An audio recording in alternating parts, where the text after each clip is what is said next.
You've been nominated for an award. Now what? You're a voice actor. You're an entrepreneur. You're a VOPRENEUR. Welcome to the Everyday VOpreneur podcast, your guide through the business of voiceover. Your voiceover demos are your #1 marketing tool, and you need to display them on your website in a way that works on any device or browser. VoiceSam is the player producers love. Plus, it offers tools that can improve your email signature, quickly create a one-page website, and much more. Sign up now at voicesam.com/Marc Scott and get 3 months of the base player for the price of one. That's voicesam.com/Marc Scott for full details and to sign up. The VOPRENEUR podcast. Hey, it doesn't suck. Not as funny as Conan. Not as cute as Seth Meyers. Not as smart as Colbert. But he's one of us, and that counts for something. Here's Marc Scott, the original Everyday VOpreneur.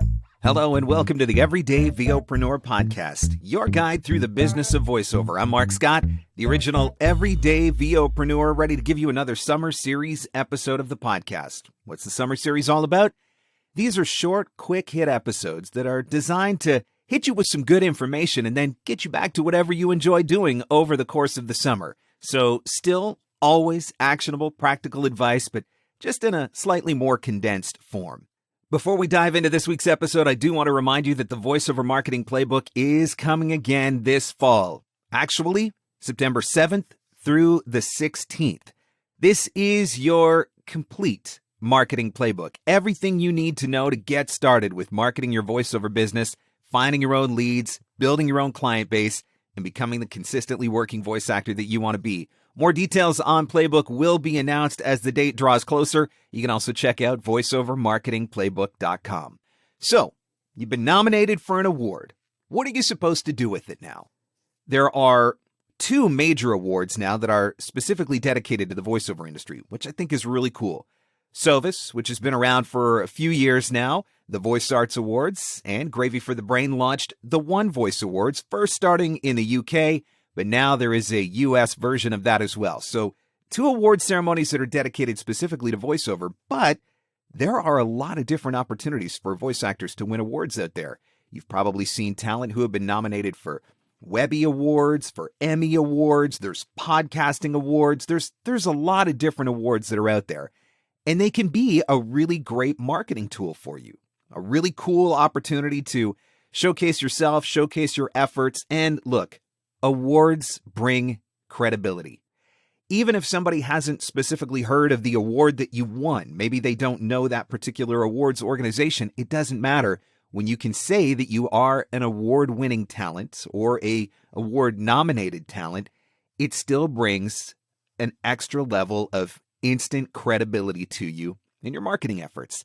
The key, though, is marketing it in an effective and appropriate way. So because awards are coming up, nominations are going to be announced, I wanted to do a quick episode to give you 5 tips for how to maximize the marketing behind an awards nomination. And I think this applies to an awards win as well. So the first thing on the list, the standard "I'm so humbled" line. I understand why we do it, because we don't want to come across as cocky. We don't want to come across as arrogant. And I don't even want to say that you're not humbled. But the problem is the perception of that line. It comes across very insincere for a lot of people. You're humbled, but yet you're bragging that you've been nominated for an award, the humble brag. And those 2 things don't go together. And they rub a lot of people the wrong way. I have always said, if you just told me straight up, this is freaking awesome and I'm excited, I would have so much more respect for you because now I know you're being honest. Now I know you're being real. You're being authentic. Look, what you did to get nominated, that's fantastic. That is something that you should absolutely be proud of. That is something that you should want to tell people about it. So just be real. This is freaking awesome. I can't believe this. I'm so grateful. Whatever it is, but trying to downplay it by trying to sound humble and keeping it downplayed, it actually doesn't work. It doesn't come across the way that you want it to. Authenticity matters more than anything in marketing today, right? Being real, being who you are. And people will respect you more if you just lay it out there that you are thrilled, that you are excited, that you can't wait, that you hope you win, whatever it is. Just keep the messaging behind it real and sincere, and people will respect you so much more for it.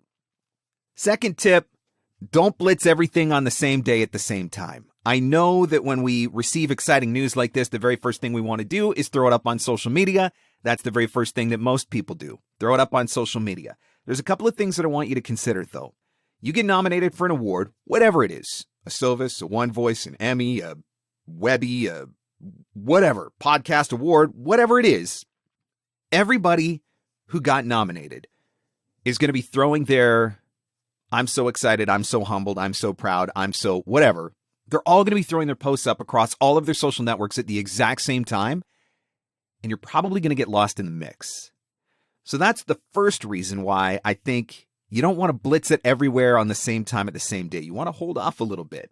If there are 100 people, let's just say there's 100 voice actors that have been nominated for an award, and all 100 of them post on Facebook at the same time, who's going to see your post, right? It's just going to get lost in a sea of posts by everybody else, and so it's not going to stand out the same way. So I think that there's something to be said for holding off a minute before you do it, so that you're not getting lost in the mix with everybody else. The other thing I want you to do is I want you to spread it out. Taking that post and throwing it up on Facebook, Instagram, Twitter, LinkedIn, wherever else you're going to share it, TikTok, all at the exact same time means that you are going to only hit one audience. I think that you would get so much more traction from the post if you spread it across your different social platforms on different days and at different times. There are some people who use social media in the morning. There are some people who use social media in the afternoon. There are some people who use social media in the evening. Sprinkling it out across different day parts not only helps you hit people who are using social media at different times, it also takes into account people in different time zones that are across your social network. So I think spreading it out for that reason alone can help you to get in front of different people in different audiences. I also think that spreading it out from one day to the next allows you to take a really cool thing that's happened to you, and instead of just having one announcement that lasts for one day, you can now have multiple announcements that stretch out across the span of a week because you posted on Monday on one place and maybe Monday morning on one place and Tuesday afternoon somewhere else and maybe Wednesday evening somewhere else and maybe Thursday mid-morning somewhere, whatever it is, but you spread it out so that you get it in front of the most people possible and you get the most traction possible. And the other thing that I want to add to this as well is you need to customize for the platform. Don't just write the same post for every single one of those social networks, because chances are, one, you don't have the exact same audience on every single social network, and two, every single one of these social networks has different formats and different rules. So Instagram allows you 30 hashtags, right? LinkedIn will actually take away from your organic reach if you post too many hashtags. Right there, that's a reason to write customized posts. Instagram, you might be reaching out to a particular audience, whereas LinkedIn, you may have a totally different makeup of your network there. And so maybe that requires a different type of messaging in order for it to be effective. So broadly speaking, for rule number 2, tip number 2, don't blitz it everywhere at the same time of the day. We want to be strategic. Strategic in a lot of ways. Strategic in maximizing our exposure, strategic in maximizing the platform reach, strategic in maximizing the right messaging to the right audience. Tip number 3 is when you notify your clients, make sure that it's more about them than it is about you. And what I mean by that is instead of writing your clients and saying, I'm an award-winning talent and blah, blah, blah, blah, blah, what if you were to make it sound like they would be able to have the ability to market that this project was voiced by an award winner or an award nominee, right? So finding ways to flip it that shows them, I want this to help you in your business, right? Rather than just a, hey, look at me and this thing that I've done. Here's another tip, number 4. This is one that a lot of people probably don't even know about, but you have the ability in your LinkedIn profile to add different sections to your profile. And one of those sections that you can add is accomplishments. And one of the headings in the accomplishments section is for honors and awards. So you actually have the ability to list award nominations and or award wins on your LinkedIn profile through this accomplishment section. So if you don't have that section on your profile, I'd encourage you to head over to your profile, add that section, and get your award nominations or your wins included in your LinkedIn profile. And then finally, we think to throw this all over social media, right? You're going to have the graphic, the I'm a nominee. You're going to share it on your Twitter, Instagram. You're going to put it over on LinkedIn, add it to your profile. It's going to be all over your Facebook, but a lot of people forget to put it on their website. Remember that your website is still your number one marketing tool, right? When you're doing marketing and driving traffic to your website so that they can hear your demo and that they can find out more about you, that's a very relevant audience to know that you are an award nominee or an award winner. So make sure that when you are blitzing this stuff all across social media, you are also taking a minute to put it on your website as well. So those are my tips as we head into award season and award nominations start coming out. Just be real and authentic and genuine with your messaging. Don't try to downplay, and beware of the humble brag because it doesn't come across well with a lot of people. Don't blitz it everywhere at the same time on the same day. Spread it out. Maximize your exposure. When you notify your clients, try to make it in a way that shows benefit to them. Adding it to LinkedIn using the accomplishment section of your profile, which if you don't have, you can add. And don't just put it on social. Make sure that you're putting it on your website as well.